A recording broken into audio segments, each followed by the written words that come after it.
Hello friends, welcome to my YouTube channel. ഇന്ന് നമ്മൾ തയ്യാറാക്കാൻ പോകുന്നത് പാവയ്ക്ക കൊണ്ടുള്ള ഒരു അച്ചാറാണ്. അപ്പോൾ നമുക്ക് വീട്ടിലോട്ട് പോകാം. ആദ്യം തന്നെ ഈ പാവയ്ക്ക ഇതുപോലെ വേണം അരിഞ്ഞെടുക്കാൻ വേണ്ടിയിട്ട്. അപ്പോൾ അരിഞ്ഞെടുത്ത പാവയ്ക്കയിലോട്ട് ആവശ്യത്തിന് ഉപ്പും ആവശ്യത്തിന് വിനാഗിരിയും കൂടെ ചേർത്ത് നല്ല പോലെ നമ്മൾ മിക്സ് ചെയ്യണം. മിക്സ് ചെയ്തതിന് ശേഷം അരമണിക്കൂർ നമ്മളിത് റെസ്റ്റ് ചെയ്യാൻ വേണ്ടി മാറ്റി വയ്ക്കേണ്ടതുണ്ട്. അപ്പോൾ അരമണിക്കൂർ കഴിഞ്ഞ് നമ്മൾ എടുക്കുകയാണ് പാവയ്ക്ക. അത് നല്ല പോലെ പിഴിഞ്ഞെടുക്കണം. ഓക്കെ, ഈ വീഡിയോയിൽ കാണുന്നത് പോലെ വേണം പിഴിഞ്ഞെടുക്കാൻ വേണ്ടിയിട്ട്. അതെന്തിനാന്ന് വെച്ചാൽ പാവയ്ക്കയ്ക്ക് നിങ്ങൾക്കറിയാമല്ലോ, നല്ല കയ്പ്പായിരിക്കും. അപ്പോൾ കയ്പ്പ് ഒരുവിധം കുറഞ്ഞു കിട്ടും. മൊത്തത്തിൽ കുറയൊന്നല്ല, ഒരുവിധം കുറഞ്ഞു കിട്ടും. അപ്പോൾ അതിനാണ് നമ്മളിങ്ങനെ ചെയ്യുന്നത്.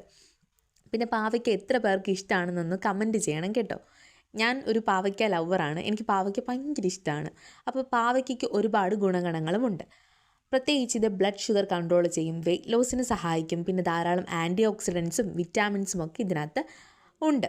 അപ്പോൾ പാവയ്ക്ക എല്ലാവരും മാക്സിമം കഴിക്കാൻ നോക്കുക കേട്ടോ. അപ്പോൾ പിഴിഞ്ഞെടുത്ത പാവയ്ക്ക ഇത്രയും നമുക്ക് കിട്ടിയിട്ടുണ്ട്. പിന്നെ ഒരു പാൻ നല്ലപോലെ ചൂടായി വരുന്ന സമയത്ത് അതിലേക്ക് നമ്മൾ എണ്ണയാണ് ചേർത്ത് കൊടുക്കുന്നത്. എണ്ണ നല്ലപോലെ ചൂടായി വരുന്ന സമയത്തേക്ക് നമ്മൾ ഈ പിഴിഞ്ഞ് വെച്ച പാവയ്ക്ക ഉണ്ടല്ലോ, അതാണ് നമ്മൾ ചേർത്ത് കൊടുക്കുന്നത്. ഇത് നല്ലപോലെ നമ്മൾ വറുത്തെടുക്കത്തില്ലേ, നല്ലപോലെ വറുത്തെടുക്കണം. ഒരു മഞ്ഞ കളറാവുന്നത് വരെ നമ്മളിങ്ങനെ വറുത്തെടുക്കേണ്ട ആവശ്യമുണ്ട്. ഈ ഒരു പരുവാകുമ്പോഴത്തേക്കും നമുക്ക് അടുപ്പിൽ നിന്ന് മാറ്റാവുന്നതാണ്. ആദ്യം ഞാൻ കുറച്ച് പാവയ്ക്ക എടുത്ത് വറുത്ത് നോക്കിയോളൂ, പിന്നെയാണ് ബാക്കിയുള്ളതെല്ലാം എടുത്ത് വറുക്കുന്നത്. കണ്ടോ. അപ്പോൾ ഇതിനകത്ത് നമ്മൾ രണ്ടാമത് ചേർത്ത പാവയ്ക്കാണ്. അപ്പം അതും ആദ്യം നമ്മൾ വറുത്തെടുത്തില്ല, അതുപോലെ വേണം വറുത്തെടുക്കാൻ വേണ്ടിയിട്ട്.